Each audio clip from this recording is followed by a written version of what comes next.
ಎಲ್ಲರಿಗೂ ನಮಸ್ಕಾರ. ನಾನು ಇವತ್ತು ಬೊಜ್ಜಿನ ಸಮಸ್ಯೆಯ ಬಗ್ಗೆ ನಾನು ಮಾಹಿತಿಯನ್ನು ಹಂಚಿಕೊಳ್ಳೋದಕ್ಕೆ ಇಷ್ಟಪಡ್ತಿದ್ದೀನಿ. ಬೊಜ್ಜನ್ನು ಯಾವ ರೀತಿ ನಾವು ಕರಗಿಸ್ಬೇಕು, ಯಾವ ಒಂದು ಆಯಾಮಗಳನ್ನು ಮಾಡಿದರೆ ಈ ಬೊಜ್ಜು ನಿವಾರಣೆ ಆಗುತ್ತೆ ಅನ್ನೋದನ್ನು ನಾವು ಇವತ್ತು ಮಾಹಿತಿಯನ್ನು ಹಂಚಿಕೊಳ್ಳೋಣ.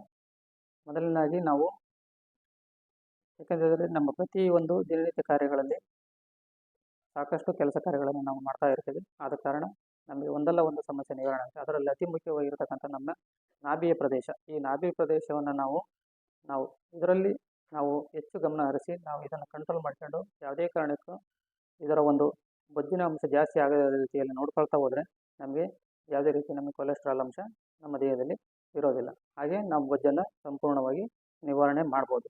ಹಾಗಾಗಿ ಈ ಒಂದು ಆಸನವನ್ನು ಯಾವ ರೀತಿ ಮಾಡಬೇಕು ಅನ್ನೋದನ್ನ ಬಗ್ಗೆ ನಾನು ತಿಳಿಸ್ತಾ ಹೋಗ್ತೀನಿ.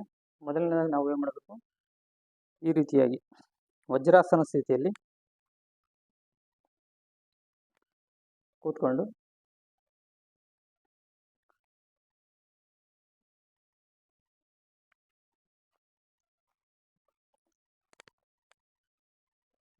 ವಜ್ರಾಸನ ಸ್ಥಿತಿಯಲ್ಲಿ ಕೂತ್ಕೊಂಡು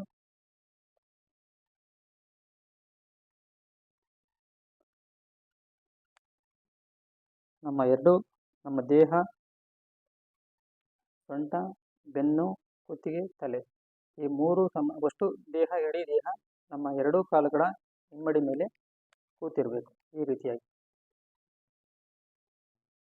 ನಂತರ ಹಿಮ್ಮುಖವಾಗಿ ನಮ್ಮ ಇಡೀ ಶರೀರವನ್ನು, ನಮ್ಮ ಹಿಮ್ಮಡಿಯನ್ನು ಒಂದು ಸ್ವಲ್ಪ ಅಗಲ ಮಾಡಿಕೊಂಡು ನಮ್ಮ ಇಡೀ ಶರೀರ ಈ ರೀತಿಯಾಗಿ ಹೊಟ್ಟೆ ಮೇಲ್ಮುಖವಾಗಿ ಬೆನ್ನನ್ನು ಹಾಕಿ ಈ ರೀತಿ ಮಲ್ಕೋಬೇಕು. ಇದನ್ನು ನಾವು ವಜ್ರಾಸನ ಅಂತ ಹೇಳ್ತೀವಿ. ಈ ವಜ್ರಾಸನ ಬಂದಾಗ ನಮ್ಮ ಇಡೀ ಶರೀರ ಈ ನಾಭಿಯಿಂದ ಮತ್ತು ಇನ್ನು ನಮ್ಮ ಸೊಂಟ ಪ್ರದೇಶದ ಸೆಳೆತ ಹೆಚ್ಚಾಗುತ್ತೆ. ಆಗ ಪ್ರತಿ ಸಾರಿ ಒಂದು 5 ಬಾರಿ ಇನ್ಹೇಲ್ ಮತ್ತು ಎಕ್ಸೇಲ್ ಉಸಿರಾಟವನ್ನು ಒಳಗಡೆ ದೀರ್ಘವಾಗಿ ತೆಗೆದುಕೊಂಡು ನಂತರ ನಿಧಾನವಾಗಿ ಉಸಿರನ್ನು ಹೊರಗಡೆ ಬಿಡಬೇಕು. ಈಗ ಮಾಡೋಣ.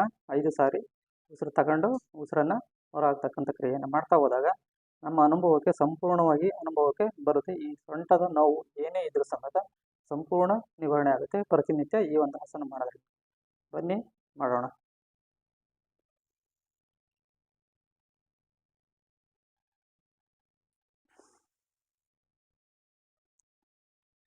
ಇನ್ನೇನು ಮಾಡ್ತಾ ಉಸಿರನ್ನು ಲಾಕ್ ಮಾಡಬೇಕು. ಇನ್ನೇನು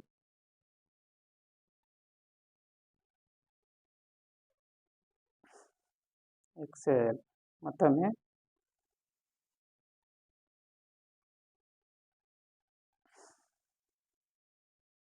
ಮತ್ತೊಮ್ಮೆ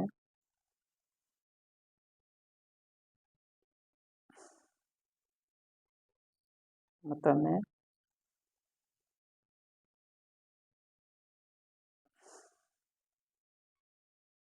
ಮತ್ತೊಮ್ಮೆ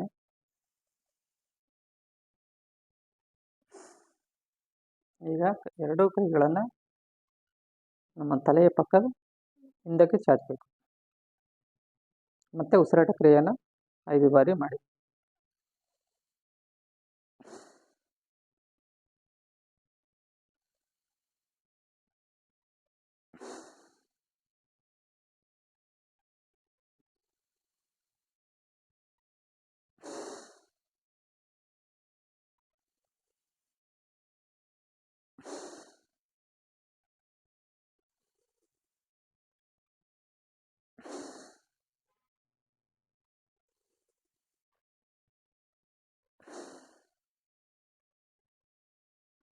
ಈಗ ಕೈಯನ್ನು ಮುಂದೆ ತನ್ನಿ ಪಕ್ಕಕ್ಕೆ. ಈಗ ಎರಡೂ ಕೈಗಳನ್ನು ನಮ್ಮ ಬೆನ್ನಿನ ಹಿಂದೆ ಕೈ ಲಾಕ್ ಮಾಡಬೇಕು.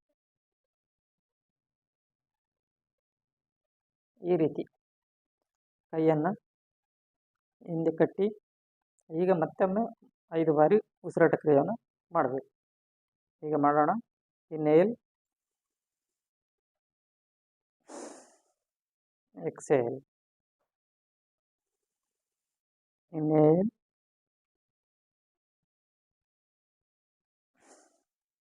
ಎಕ್ಸೇಲ್. inhale, exhale, inhale,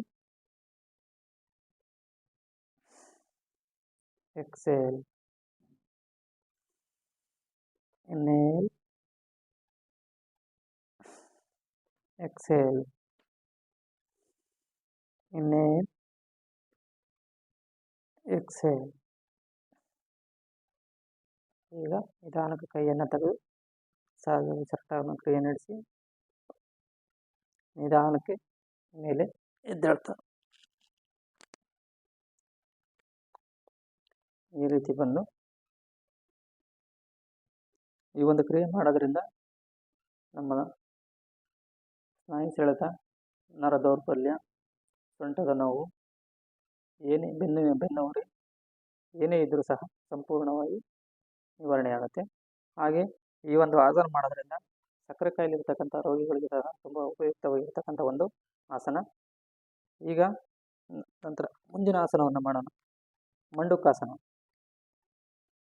ಮಂಡುಕಾಸನ ಮಾಡೋದ್ರಿಂದ ಸಕ್ಕರೆ ಕಾಯಿಲೆಗಳಿಗೆ ತುಂಬ ರಾಮಬಾಣವಾಗಿರ್ತಕ್ಕಂಥ ಒಂದು ಈ ಒಂದು ಆಸನ. ಬನ್ನಿ ಮಾಡೋಣ ಮಂಡುಕಾಸನ. ಮಂಡುಕಾಸನ ಮಾಡಬೇಕಂತಂದರೆ ಮೊದಲು ನಾವು ನೋಡಬೇಕು, ಈ ರೀತಿ ವಜ್ರಾಸನ ಸ್ಥಿತಿಯಲ್ಲಿ ಕೂತ್ಕೊಂಡು ಎರಡೂ ಕೈಗಳನ್ನು ಮೊದಲು ಹೆಬ್ಬೆರಳನ್ನು ಈ ರೀತಿ ಒಳಗಾಕಿ 4 ಬೆರಳುಗಳನ್ನು ಕಟ್ಟಿ ಮುಷ್ಟಿಯನ್ನು ಕಟ್ಟಬೇಕು. ಈ ಮುಷ್ಟಿ ಕಟ್ಟಿ ಒಂದಕ್ಕೊಂದು ಈ ರೀತಿ ಜಾಯಿಂಟ್ ಮಾಡಬೇಕು. ಈ ಜಾಯಿಂಟ್ ಮಾಡಿರ್ತಕ್ಕಂಥದ್ದನ್ನು ನಮ್ಮ ನಾಭಿ ಹತ್ರ ತರಬೇಕು. ನಾಭಿಯನ್ನು ತರಬೇಕಂತಂದರೆ ಮೊದಲು ಇನ್ನೇನು ಮಾಡ್ತಾ ಉಸಿರನ್ನು ಒಳಗೆ ಎಳ್ಕೋಬೇಕು. ಹೊಟ್ಟೆಯನ್ನು ನಮ್ಮ ಬೆನ್ನಿಗೆ ಎಳಿಬೇಕು. ಹೊಟ್ಟೆಯನ್ನು ಬೆನ್ನಿಗೆ ಎಳೆದಾಗ ಈ ಮುಷ್ಟಿ ಕಟ್ಟಿರ್ತಕ್ಕಂಥ ಕೈಯನ್ನು ನಾಭಿಯನ್ನು ಚೆನ್ನಾಗಿ ಫೋರ್ಸಲ್ಲಿ ಒತ್ತಬೇಕು. ಬನ್ನಿ ಮಾಡೋಣ. ನೋಡಿ ಯಾವ ರೀತಿ ಮಾಡೋದಂದ್ರೆ, ಫಸ್ಟು ಉಸಿರನ್ನು ತಗೋಬೇಕು. ಉಸಿರನ್ನು ಬಿಡ್ತಾ ಈ ರೀತಿ ಬಿಟ್ಟಾಗ ನಾವು ಒಳಗಡೆ ಹೊಟ್ಟೆಯನ್ನು ಎಳ್ಕೊಂಡು ನಾವು ಕೈಯನ್ನು ಈ ಮುಷ್ಟಿಯನ್ನು ನಾಭಿಗೆ ಒತ್ತಿ ನೋಡಿ ಮಾಡೋಣ.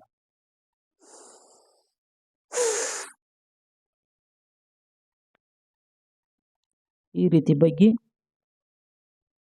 ಸುಮಾರು 30 ಸೆಕೆಂಡ್ಗಳ ಕಾಲ ಈ ರೀತಿ ಇರಬೇಕು. ನಮ್ಮ ನಾಭಿಯನ್ನು ಮುಷ್ಟಿ ಕಟ್ಟಿರ್ತಕ್ಕಂಥ ಕೈಯಿಂದ ನಾಭಿಯನ್ನು ಫೋರ್ಸಾಗಿ ಒತ್ತಿ ಹಿಡಿದಿರಬೇಕು.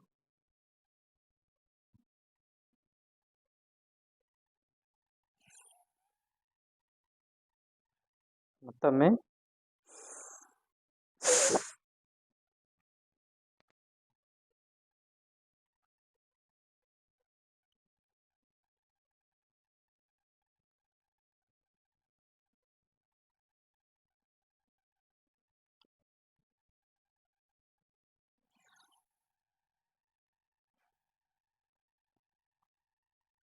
ಮತ್ತೊಮ್ಮೆ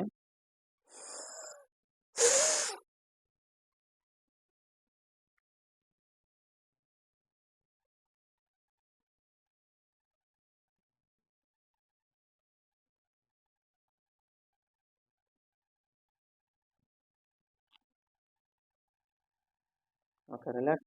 ಈಗ ಎರಡನೇ ಹಂತ, ಎಡಗೈಯನ್ನು ನಮ್ಮ ನಾಭಿ ಮೇಲೆ ಇಡಬೇಕು, ಅದರ ಮೇಲೆ ಬಲಗೈ. ಅದೇ ರೀತಿಯಾಗಿ ಮತ್ತೆ ಇನ್ನೇನು ಮಾಡಬೇಕು. ಮತ್ತೊಮ್ಮೆ ಈಗ ಮಾಡೋದು ಯಾವ ರೀತಿ ಅಂತ ನೋಡೋಣ. ಫೋರ್ಸಲ್ಲಿ ಈ ರೀತಿ ಉಸಿರು ತಗೊಂಡು ಮತ್ತೆ ಉಸಿರನ್ನು ಬಿಡ್ತಾ ನಾವು ಮಾಡಬೇಕು. ನೋಡಿ ನಾನು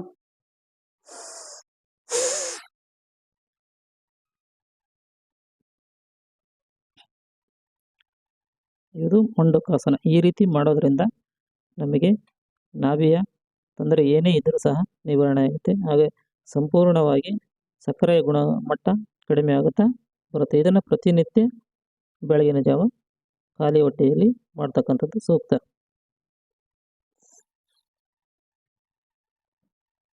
ಮತ್ತೊಮ್ಮೆ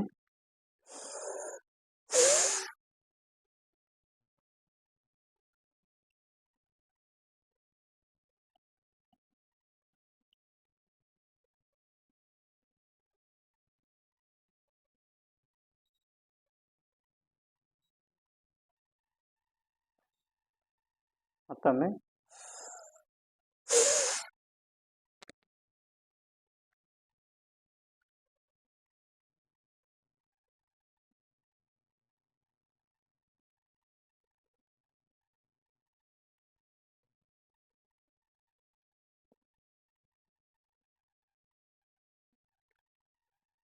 ಓಕೆ, ರಿಲ್ಯಾಕ್ಸ್.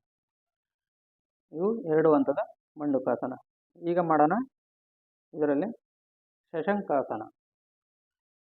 ನೋಡಿ, ಉಸಿರು ತಗೊಳ್ತಾ ಇನ್ನೇನು ಮಾಡ್ತಾ ಮೇಲೆ ಹೋಗ್ಬೇಕು, ಉಸಿರು ಬಿಡುತ್ತಾ ಕೆಳಗಡೆ ಬೇಕು.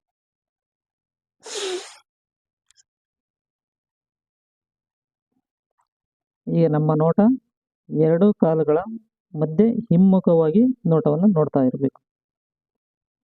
ನಮ್ಮ 2 ಕಾಲುಗಳ ಪಾದದ ಹೆಬ್ಬೆರಳುಗಳನ್ನು ನೋಡಬೇಕು. ಇದನ್ನು ಸಹ ಪ್ರತಿನಿತ್ಯ ಒಂದು 30 ಸೆಕೆಂಡ್ಗಳ ಕಾಲ ಈ ಒಂದು ಆಯಾಮ ಮಾಡೋದ್ರಿಂದ ಸಕ್ಕರೆ ಕಾಯಿಲೆ ಮಟ್ಟ ಕಡಿಮೆ ಆಗುತ್ತಾ ಬರುತ್ತೆ.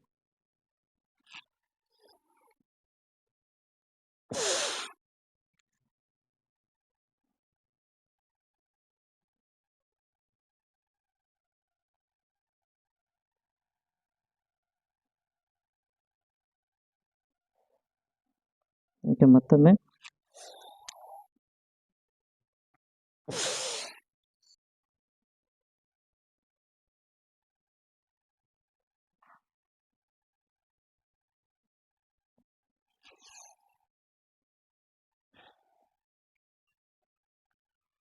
ಓಕೆ.